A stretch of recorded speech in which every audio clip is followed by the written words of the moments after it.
안녕하세요. 오늘도 사연살롱을 찾아주셔서 감사합니다. 저는 서울 양천구에 사는 30대 중반의 여성이에요. 저는 몇 달 있으면 결혼 2주년을 맞이하게 되는데요. 지금은 남편과 함께 평범한 나날들을 보내고 있지만 결혼하고 6개월 정도는 여기 사연 보내시는 분들만큼 황당한 일들을 겪었어요. 그 원인은 시어머니였고요. 저희 부부를 자기 돈줄 취급하면서도 저한테 함부로 굴던 시어머니였는데요. 저희 친정 부모님도 남들 앞에서 무시하더니 친정이 돈 있다는 걸 알게 되자 갑자기 태세 전환하며 저 모르게 뒤에서 별짓 다 했더라고요. 그걸 알고 어찌나 화가 났는지 몰라요. 지금은 시어머니와 손절하고 살며 안정을 찾았는데요. 그럼 저의 막장 시어머니 이야기 시작해볼게요. 저희 시어머니는 엄밀히 말하면 큰어머니예요. 남편 어릴 적에 부모님들이 일하시던 시장에서 큰 불이 나 부모님이 한꺼번에 돌아가시고 남편 혼자 남겨졌다는군요. 그런 남편을 딸만 둘 있던 큰 집에서 양자로 들었다고 하네요. 큰아버지, 큰어머니가 양부모님이 됐던 거죠. 시어머니는 남편을 아들로 키우는 걸 못마땅해 하고 처음에는 심하게 반대도 했다고 해요. 결국 남편의 할아버지께서 양자로 키우는 대신 땅을 주시겠다고 하셔서 그제야 받아들였대요. 처음부터 애정이 있어서 남편을 키웠던 게 아니라 그런지 시어머니는 시아버지 앞에서는 남편한테 잘해주는 척하고 아무도 없을 때에는 옆에 오지도 못하게 했다는군요.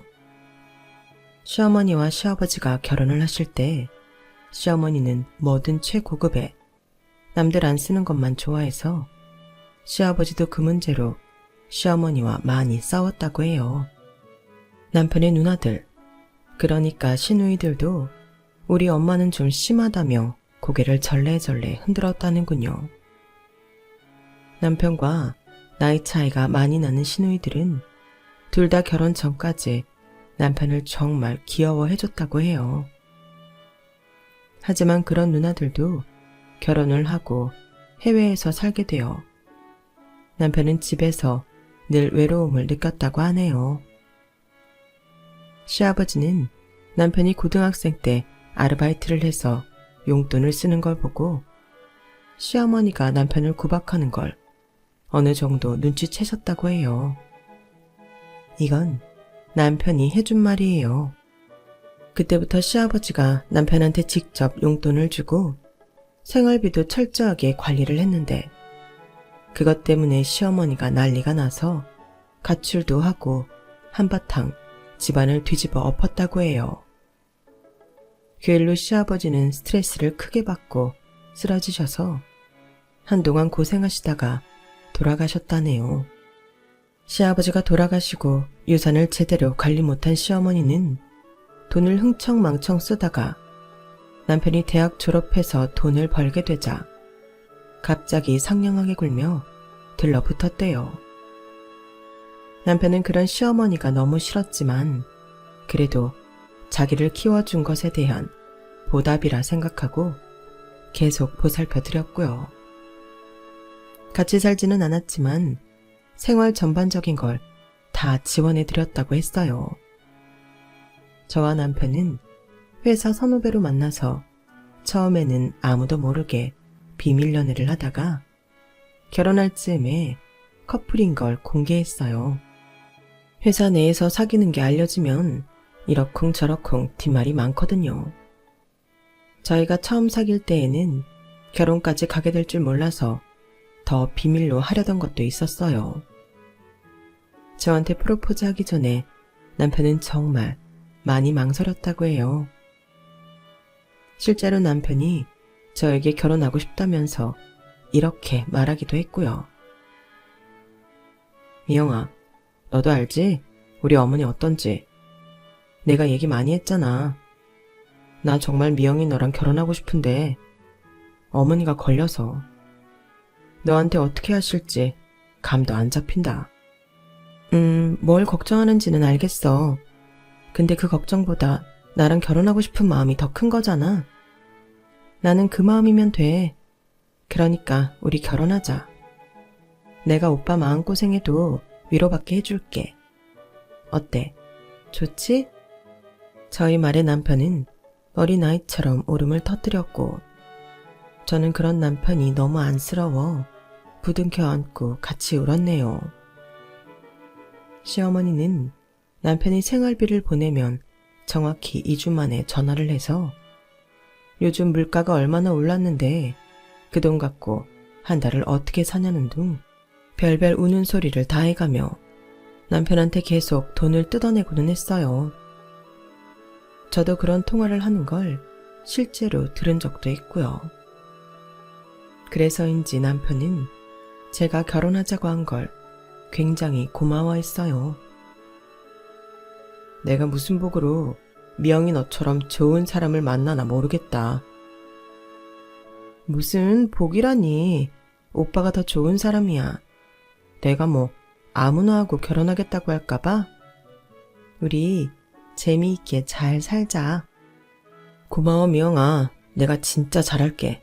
정말 잘할게. 정말 잘하겠다면서 부담은 갖지 마 오빠. 지금처럼만 해줘도 나는 충분해. 오빠 나한테 얼마나 잘하는데. 그렇게 저희는 서로를 격려하고 북돋우며 결혼을 약속했고 바로 날짜를 정해 양쪽 집에 인사를 했어요. 저희 부모님은 남편 인상도 좋고 몸놀림도 부지런하다며 좋아하셨어요. 부모님은 집안 사정보다도 사람을 먼저 봐주셔서 제가 다 감사하더라고요. 그리고 남편 집에 인사를 가게 됐는데요. 남편은 너무 신경 쓰지 말라고 했지만 그래도 시댁의 어른이고 원래는 큰어머니여도 남편 어머니가 되어주신 분이니 과일하고 한우를 사서 인사를 갔어요. 시어머니는 남편한테 듣던 대로 화려한 사람이더군요. 집에서 만나는 건데도 목에 비싼 스카프까지 두르고 완벽하게 명품으로 차려입고 있더라고요. 정말이지 그럼에도 왜 그렇게 촌스럽던지 기억을 안 할래야 안 할 수가 없었어요. 전부 명품인데도 윗옷과 아래옷이 각자 따로 노는 느낌에 색 매치도 하나도 맞지 않았거든요. 그런데도 어찌나 표정은 도도하던지 저를 정말 차가운 눈빛으로 쳐다보더라고요. 아가씨네 집은 어디야? 강남? 강북? 부모님 말씀하시는 거면 지방에 계세요. 그러자 시어머니 눈빛은 더 싸늘해져서는 저를 노려봤어요. 지방? 지방이라니 무슨 일 하시는데? 지금 특별히 하시는 일은 없고 바닷가 보이는 데에 아담하게 집 짓고 소일거리하며 사세요. 그럼 어떻게 먹고 살아? 연금이 있다 치고 다른 수입 있어? 어머니, 왜 그런 것까지 물어보고 그러세요? 저희는 그냥 결혼한다고 보고만 드리는 거예요. 쓸데없는 말씀은 하지 마세요. 이게 왜 쓸데없는 얘기야? 결혼했는데 처가가 못 살아서 네 돈 쓰게 되면 그게 뭐니? 혹을 떼도 모자랄 판인데 혹을 붙이는 꼴이 되는 거잖냐? 그런 결혼을 뭐하러 해? 누가 혹이라는 거예요? 그런 말씀 하지 마세요. 미영이 부모님 저희한테 신세지실 분들 아니에요. 설령 그렇다 한들 저는 자식된 입장에서 부담스럽지 않고요. 어머니한테 누가 제 혹이라고 하면 좋으시겠어요? 뭐가 어쩌고 첫째? 너 내가 네 혹이라는 거야? 말 다 했어? 시어머니와의 인사는 이렇게 안 좋은 분위기로 끝났지만 남편은 처음부터 허락받으려고 간 거 아니니 신경 쓰지 말라고 했어요. 저희 부모님이 지방에 가 계신 건 원래 아빠 집안이 그쪽이라서 아빠가 나이 들면 거기서 몇 년이라도 살고 싶다고 전부터 말씀하셔서 엄마가 소원 들어준다고 내려가 계신 거였어요. 부모님 살던 아파트는 전세를 주고 있었는데 저희가 결혼하고 나면 그 아파트로 돌아올지 아니면 그 아파트를 팔고 다른 집을 구해서 올지 고민 중이셨고요. 남편은 그런 자세한 이야기는 시어머니한테 하지 말라고 했어요. 어머니가 처가 사정 자세히 알면 또 뭘 어떻게 할지 몰라서 그래. 그냥 지방에 계시다고 하고 뭐라고 하셔도 장인어른 뭐 하시는지 말은 하지 말자. 남편이 시어머니한테 어머니라며 존댓말을 쓰는 건 처음부터 남편을 눈의 가시처럼 여기고 순전히 재산을 받으려고 집에 들인 티가 팍팍 났기 때문에 정이 안 가서라더군요. 시어머니도 남편이 어쩌다 반말을 쓰면 버릇없다며 혼을 냈다고 해요. 이러니 남편은 시어머니한테 정이 별로 없다고 해도 과언이 아니었어요. 그럼에도 시어머니 생활을 돌봐주고 있는 게 대단했죠. 저희가 결혼 준비를 진행하기 시작할 즈음에 시어머니는 저한테 따로 연락을 해서 불러냈어요. 니네가 아무리 간소한 결혼을 하기로 했다고 해도 나는 작은 집 아들 데려다가 이만큼 키워서 번듯한 직장인 만든 값은 받아야겠다. 내 말이 냉정하게 들릴지 몰라도 사실은 사실이니까 어쩔 수 없다. 아무리 네 부모가 시골에서 근근히 살아간다고는 하지만 나 이대로 공들여 키운 양아들 보낼 수는 없어. 나 어디서도 이런 대접 받아본 적 없는 사람이야. 친정에서도 하나밖에 없는 딸이라고 다들 금이야 오기야 했는데 아들 보내는데 나한테 돌아오는 게 하나도 없다는 게 말이 되니? 이건 사돈이 별 볼 일 없으면 며느리라도 센스가 있어야 되는데 너도 눈치는 꽝인 것 같구나. 그래서 말인데 너 웨딩드레스 하는데 알아보니까 다른 옷들도 맞출 수 있다고 하더라. 나 거기서 니네 하객 인사할 때 입을 드레스 하나 해다오. 그리고 상훈이가 너한테 진짜 비싼 가방 사주더라. 마침 내가 상훈이 집 들이닥쳐서 알게 됐지 뭐냐. 하마터면 그런 것도 모를 뻔했어. 네가 나한테 거기 가방도 하나 사줘야겠다. 그 브랜드에서 제일 비싼 걸로 해라. 나 아들 장가 보내는 어머니 대접은 받을만 하다고 생각해. 아무리 친엄마가 아니어도 그렇지 나를 이렇게 홀대하면 못 참는다. 니네 부모 찾아가서 이 결혼 못한다고 할 거니까 그렇게 알아. 아님 나 네가 우리 상은이 앞으로 돼 있는 그 재산 탐나서 결혼하는 거라고 친척들한테 다 소문낼 거다. 우리 딸들한테도 그렇게 얘기할 거야. 너 신우가 더 무서운 거 모르지? 어디 한번 당해보라고. 저는 이미 남편의 누나들하고 전화통화를 다 했고 그분들은 저한테 진심으로 결혼을 축하해 주셨어요. 저희한테 선물도 보내주신다고 했고 한 분은 결혼식에 못 오지만 다른 한 분은 오신다고 했고요. 시어머니는 그런 걸 전혀 모르고 있는 게 분명하더군요. 그만큼 자기 딸들하고도 교류가 거의 없는 거였죠. 어머니, 제가 오빠 재산 때문에 결혼한다는 건 말도 안 돼요. 저랑 오빠는 정말 서로를 신뢰해서 결혼하는 거고요.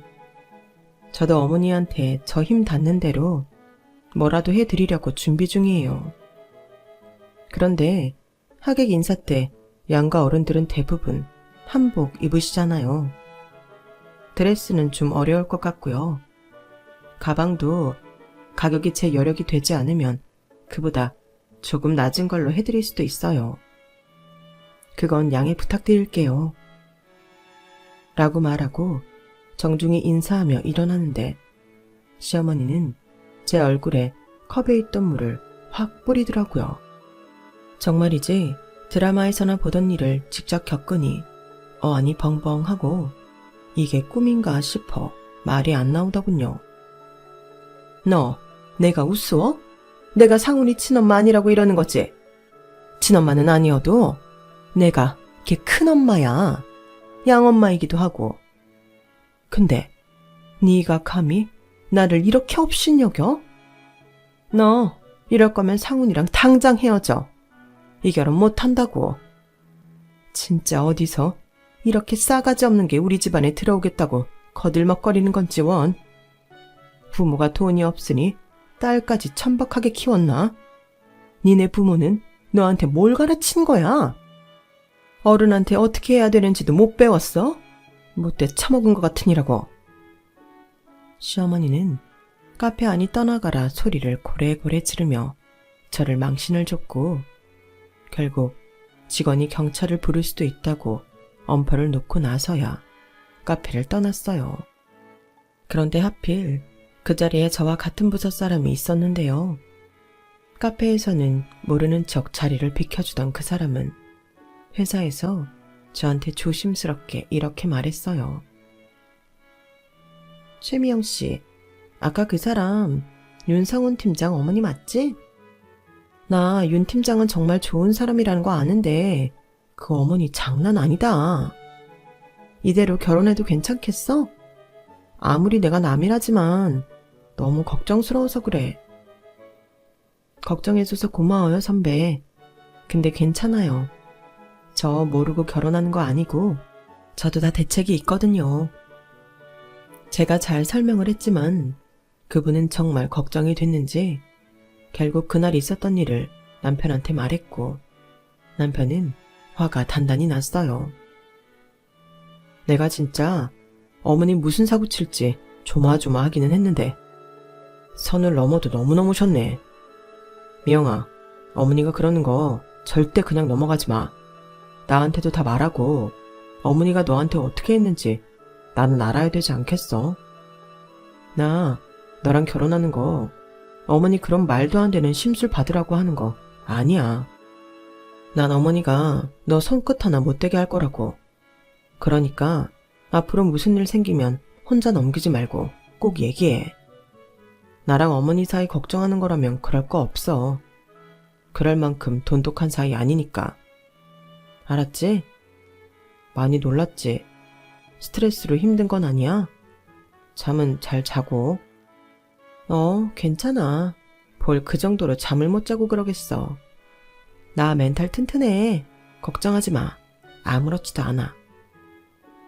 사실은 좀 놀라서 가슴이 두근거리는 증상이 있기는 했지만 그런 걸로 남편을 걱정시키고 싶지 않았어요.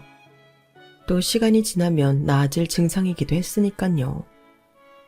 남편은 저한테 시어머니가 이상한 짓을 하면 절대 혼자 참지 말라고 저한테 몇 번이고 약속을 받아냈어요. 그리고 남편이 시어머니한테 뭐라고 했는지는 몰라도 시어머니는 저한테 자기가 좀 과했다며 혹시 불쾌했다면 유감이라는 묘한 문자를 보냈더군요. 나중에 알고 보니 남편은 그날 당장 본가에 가서 시어머니한테 이런 식으로 하면 더 이상 생활비 지원을 안 할 거라며 난리를 쳤더라고요. 이거는 제가 나중에 다른 친척분을 통해서 들은 이야기예요. 그 친척분도 시어머니 성격 이상한 거 알아서 한마디 하러 왔다가 남편과 시어머니가 싸우는 걸 봤다고 했어요. 남편이 돈을 안 준다고 하니 시어머니는 상견례 때에도 비교적 얌전하게 차려입고 와서 저희 부모님한테도 형식적인 예의는 지켰어요.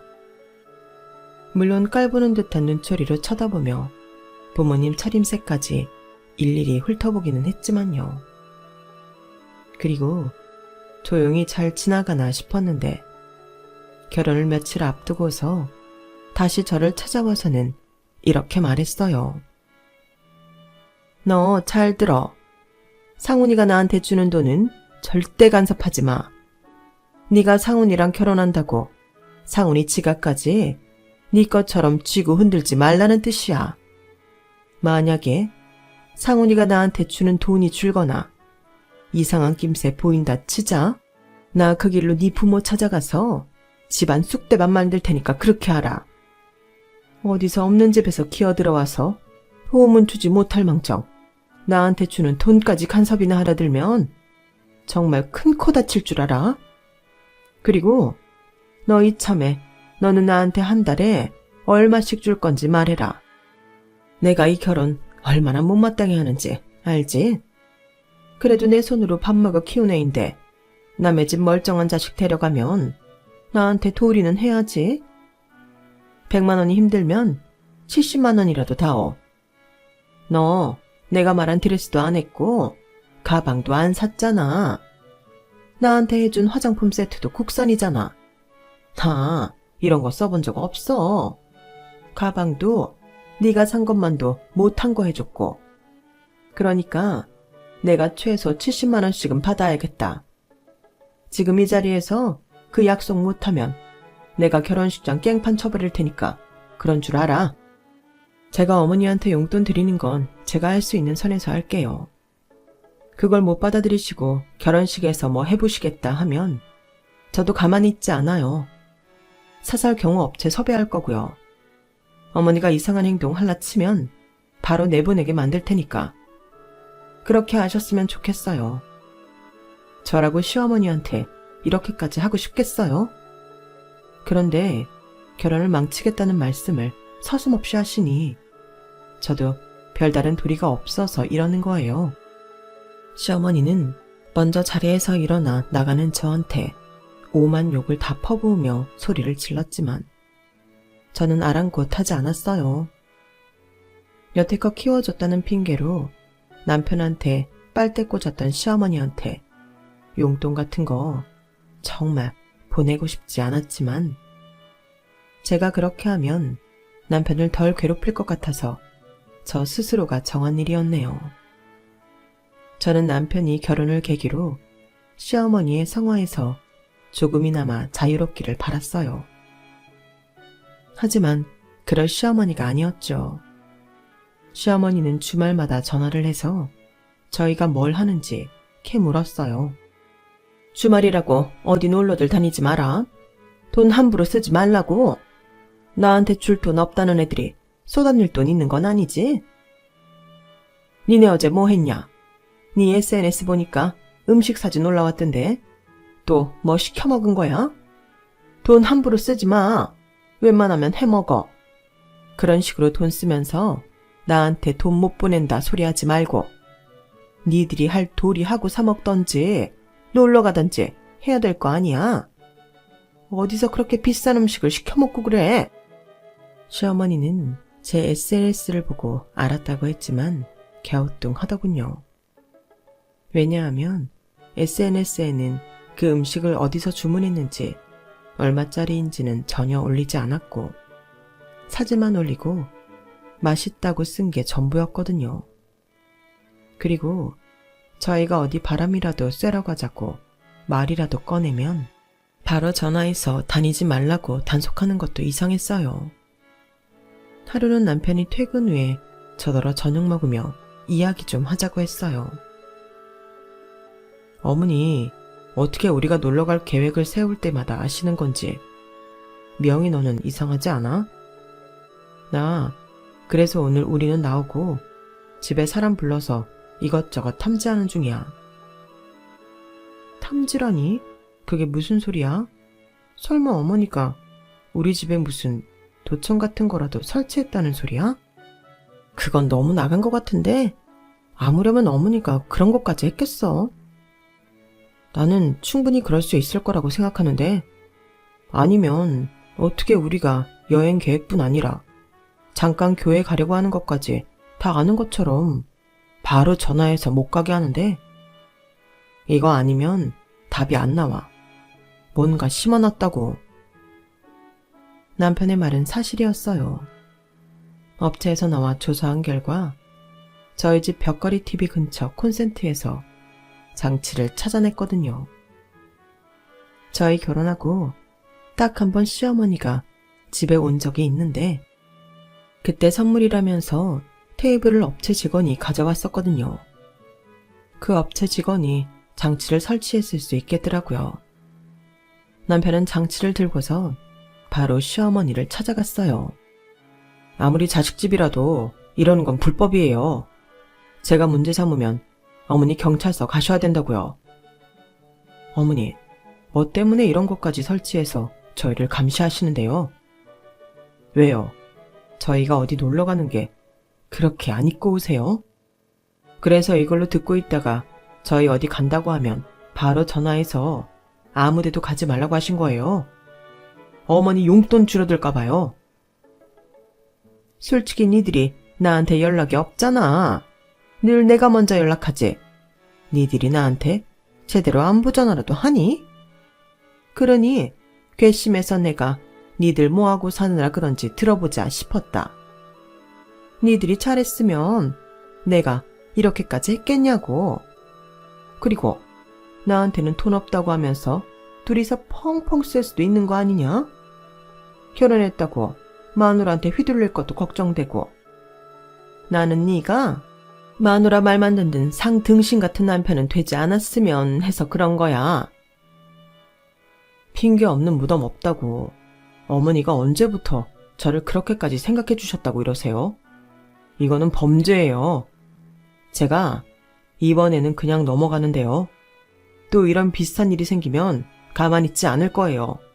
그러면 정말 어머니랑 끝이라고요. 아시겠어요? 넌 그게 너 키워준 애미한테 할 소리냐? 내가 아무리 계모라도 그렇지. 범죄라는 둥 가만히 있지 않겠나는 둥 끝이라고 하지를 않나. 힘없고 능력 없으면 키워놓은 자식한테 이런 소리를 들어야 해? 정말 모질고 못됐구나 너희들. 이래서 집안의 며느리가 잘 들어와야 되는 건데 네가 쟤 만나고 나서 이상해졌어. 그런 거 아니거든요. 어머니가 심하다는 생각은 안 드세요? 계속 저희 탓하고 미영이 탓하시면 정말 지금부터 안 볼 수도 있어요. 라며 남편이 핸드폰으로 112를 누르자 시어머니는 그제야 남편을 붙잡고서 잘못했다며 빌었어요. 저한테도 다시는 무진 소리 안 하겠다고 했고요. 그 난리를 치고 난 후에 시어머니는 한동안 조용하셨어요. 그 사이에 친정 부모님은 서울에 다시 올라올 준비를 하셨는데요. 지금 전세를 주고 있는 아파트는 팔고 새 집을 사기로 했는데 엄마가 전에 암 수술했던 게 재발해서 좀 더 일찍 올라와야 했어요. 항암 치료를 시작하는 날짜가 아파트에 들어가는 날짜보다 빨랐거든요. 보름 정도 먼저 와 계셔야 했기에 저는 남편과 상의해서 저희 집에 모시기로 했어요. 멀쩡히 딸네 집이 있는데 다른 데 계시는 것도 도리가 아니잖아요. 남편은 일부러 회사에 휴가까지 내고 부모님을 모셔왔어요. 이러지 않아도 되는데 미안해서 어쩌나 윤서방. 휴가 이렇게 쓰면 안 되잖아. 아닙니다 장모님. 하루쯤 휴가 이렇게 써도 괜찮아요. 그리고 당연히 제가 모셔와야죠. 마음 편히 생각하세요. 그래야 저희도 편하니까요. 내가 미영이 아빠랑도 얘기했는데 너희 집에 있는 건 너네가 불편해서 안 될 것 같아. 나는 입원하고 니들 아빠는 근처 호텔 잡고 왔다 갔다 하시면 될 것 같다. 보름 있으면 되는 건데 니들 부담 주면 안 되지. 그래, 나도 그게 좋겠다고 했으니 윤서방 자네도 그렇게 알고 미영이 너도 우리 병원 근처에 내려다오. 제가 뭐라고 말을 하기도 전에 남편이 먼저 입을 뗐어요. 아닙니다 장인어른. 당연히 제가 해야 할 일인데요. 그러지 마세요. 저 부모님한테 정말 잘하고 싶습니다. 자식집이 있는데 왜 호텔 신세를 지세요? 장모님도 힘들지 않으시면 집에서 천천히 다니세요. 병원에서 입원하지 않아도 된다고 했다면서요. 그러면 미영이랑 같이 계시는 게 더 좋잖아요. 남편은 진심으로 친정 부모님을 존경하고 있었어요. 오로지 자기 하나 믿어주고 잘해주시는 부모님께 감동했다면서요. 엄마 아빠 돌아가시고 진짜 부모란 이런 거구나. 이런 따뜻함이 있는 거구나. 오랜만에 느꼈어. 나 장인어른하고 장모님, 우리 돌아가신 부모님으로 여기고 정말 잘해드리고 싶어. 저는 남편한테 고맙기도 하고 남편이 가엾기도 했어요. 아무리 큰아버지, 큰어머니가 부모님이 돼주셨다고는 하지만 친부모 같지는 않았던 것 같더라고요. 게다가 제 시어머니가 된 큰어머니는 남편한테 애정이라고는 눈꽃만큼도 느껴지지 않았으니 그 오랜 세월 동안 얼마나 외로웠을지 상상도 되지 않더라고요. 저는 끝까지 남편과 함께 하기로 다짐했네요. 친정엄마 항암 치료를 받는 도중에 아파트 이삿날이 되어 저와 남편이 같이 이사를 도왔고 부모님은 무사히 새 아파트에 들어가셨어요. 저는 친정을 오가며 엄마를 돌봐드리고 회사를 다니느라 바쁜 나날을 보냈죠. 그러는 도중에 한 번은 시어머니가 제가 용돈을 안 보냈다고 재촉 전화를 한 적이 있었는데요. 이상하게 말투가 예전과 다르게 부드럽더라고요. 예, 많이 바빠서 잊은 것 같아 그러는데 내 용돈 보낼 날이 지났거든. 어떻게 오늘 보낼 수 있겠니? 아, 그랬네요. 죄송해요, 어머니. 제가 요즘 바빠서 깜빡했어요. 지금 바로 보내드릴게요. 아니다. 뭐 그럴 수도 있지. 나는 혹시나 해서 물어본 거니까 너무 맘에 두지 말고 그럼 돈 기다리마. 저는 너무 사근사근한 시어머니가 이상해서 고개를 갸우뚱했어요. 얼마 지나지 않아 시어머니가 왜 그랬는지 알게 됐지만요. 제가 엄마 병원에 모시고 가려고 차를 가지고 친정에 갔는데 친정 아파트 현관에서 시어머니가 나오고 있지 않겠어요. 바로 그 뒤에 아빠가 있었는데 시어머니가 신이 나서 택시를 타고 가는 게 보이더라고요. 저는 이게 다 무슨 일인가 싶어 엄마한테 물어봤어요. 엄마, 아까 보니까 시어머니 다녀가신 것 같은데 무슨 일이야? 그리고 우리 시어머니한테 엄마 아빠 서울로 오시는 거 말씀 안 드렸는데 어떻게 하신 거지? 그러자 엄마는 굉장히 곤란한 표정을 지으며 말을 아끼셨어요. 저도 항암 치료받느라 아픈 엄마한테 계속 묻기도 뭐해서 참았다가 집에 돌아와 아빠한테 꼬치꼬치 캐물었어요. 그랬더니 아빠가 어쩔 수 없다는 듯 말씀하시는데 정말 어이가 없더군요. 실은 말이다. 사돈이 네가 결혼하고 용돈도 조금 보내고 며느리 노릇을 못한다며 우리 시골집을 수소문해서 찾아오셨더구나. 우리 애들한테 돈 탔으면 안 된다길래 우리는 그러지 않아도 된다고 솔직하게 말씀드렸다. 사실 저희 아빠는 탄탄한 중소기업 대표였고 지금은 명예직으로 옮기셔서 스타트업 회사에 투자를 하고 계셨어요. 우리는 너 편하라고 사돈한테 한 달에 얼마간씩 보내드렸는데 요즘 자꾸 부동산 투자를 하라고 찾아오시는구나. 아빠는 그러면서 조금 난감한 표정으로 어렵게 말씀하셨어요. 실은 우리가 올라오자마자 찾아와서 자기가 상가를 하나 사고 싶다며 돈을 보태달라고 해서 1억을 해드렸는데 이제는 아예 우리더러 부동산을 사라고 하니 나는 지금 부동산을 사고 싶지도 않고 더는 건물을 늘릴 마음도 없어. 그래서 이런 말 안 하려고 했는데 자꾸 찾아와서 강요를 하니 나도 이제는 결단을 내려야겠다 싶고 너도 알 건 알아야 하지 않나 해서 말하는 거다. 저는 너무 기가 막혀서 할 말을 잃었어요. 갑자기 저한테 친절해진 것도 친정이 잘 사는 걸 알게 돼서 그런 거라는 걸 알고 나니 불쾌하기 짝이 없더라고요. 남편이 알면 충격이 크겠지만 그렇다고 그냥 지나갈 수는 없었어요. 벌써 친정 부모님한테 1억이 넘게 가져갔다는 건 앞으로도 그럴 수 있다는 거였고 잘못하면 친정 부모님하고 시댁하고 무슨 일이 날 수도 있는 거잖아요. 제 이야기를 들은 남편은 너무 어이가 없는지 허탈한 웃음을 짓더니 저녁 내내 아무 말도 하지 않더라고요. 설마 그런 일까지 할 줄은 남편도 생각하지 못했던 거죠. 남편은 다음날 아침 저한테 단호한 목소리로 말했어요. 이제는 안 되겠다. 결판을 내야겠어.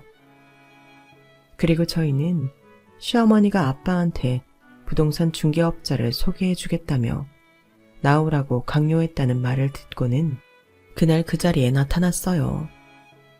저희를 본 시어머니 얼굴은 사색이 되더군요. 이게 어떻게 된 거야? 여기에 왜 네가 있어? 사돈, 혹시 사돈이 애들한테 말씀하셨어요? 네, 미영이가 어떻게 눈치를 채고 물어서 말을 했습니다. 아빠는 저희와 사전에 입을 맞춘 대로 말씀하셨어요. 아니, 얘들은 배짱이 없어서 투자 같은 거 어려워한다고 말씀드렸잖아요. 게다가 저를 오해도 잘하고요. 그래서 굳이 비밀로 해달라고 그렇게 말씀드렸건만 너무하시네요. 저희 몰래 시골에 찾아가서 돈도 매달 따로 받고 벌써 장인어른한테 1억도 가져가셨으면서 뭐가 오해예요?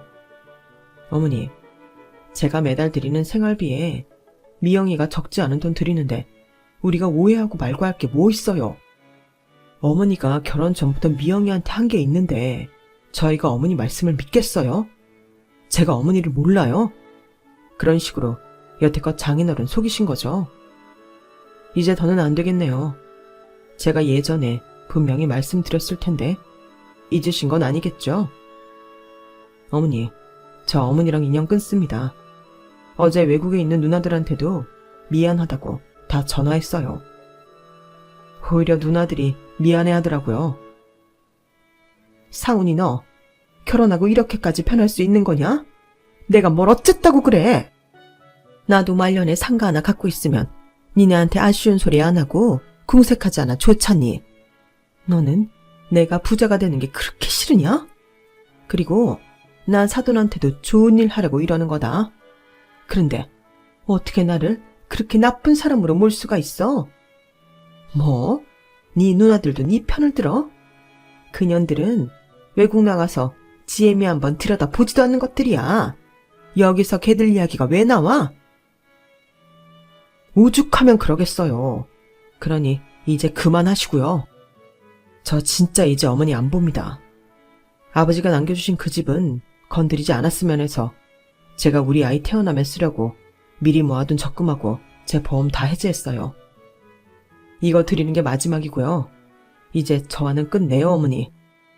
나는 정말 좋은 일 하려던 것밖에 없다. 사돈 잘 되라고 투자하시라고 하는 건데 네가 왜 이렇게까지 하는지 모르겠구나. 내가 1억 가져갔다고 이러는 거냐? 너야말로 이러는 거 네 장인한테 잘 보여서 나중에 재산 타먹으려고 그러는 거잖아. 네 속이 시커머니 나도 그렇게 보이는 거지. 너희가 이런 식이니 나도 사돈 만나는 거 말 안 한 거야. 나는 정말 순수하게 사돈 잘 되기를 바라서 소개하라는 거야. 시어머니 변명을 듣다 못해 제가 나섰어요. 어머니, 저희 다 알아보고 왔어요. 어머니 이거 커미션 받기로 되어 있잖아요. 그리고 여기 시세 그렇게 좋지도 않은데 저희 아빠한테는 왜 그렇게 비싸게 말씀하신 건데요? 그것부터가 아주 이상하죠. 이 부동산 중개업자도 아주 공사 잘 치기로 소문난 사람이던데요. 법망 요리조리 잘 피해가며 사람들 벗겨먹는다고요. 어떻게 우리 아빠한테 이런 사람을 소개해요? 이거 다 시어머니가 받아가는 돈 때문에 그런 거잖아요. 그러니까 이제 그만하세요. 그러자 시어머니는 갑자기 눈물을 흘리고 통곡했어요. 아우, 사돈, 제가 이렇게 오해를 받습니다.